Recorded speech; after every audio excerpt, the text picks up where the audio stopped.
సరే, ఇప్పుడు ఇందాక వీడియోలో చెప్పుకున్నాం ఏంటని, సెక్షన్ 49 గురించి. మరి సెక్షన్ 49 ఏమిటి? రాష్ట్రం సంబంధించి, ప్రాంతం సంబంధించి, సంస్కృతి, భాష వీటికి సంబంధించిన కాపాడడానికి నిర్దేశించబడిన ఒక హక్కు.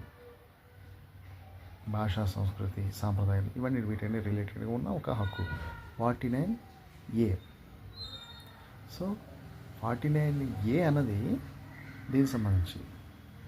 అయితే 49B అన్నది ఇందాక చెప్పుకున్నట్టుగా అదే సర్కార్ సినిమాలో చూపించారని విజయ్ తలపతి వచ్చినప్పుడు, ఇండియా వచ్చినప్పుడు ఓటు వేయడానికి లేకుండా ఎవరో చేస్తే ఆ ఓటు తను సంపాదించుకోవడానికి న్యాయస్థానం ఆశ్రయిస్తానని తెలుసుకున్నాం. కానీ దానికి సంబంధించి ఈ సెక్షన్ 49P అన్నది తను ఆశ్రయిస్తాడనమాట.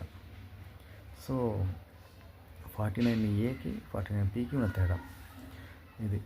కానీ సినిమా బాగుంటుంది చూడండి సార్.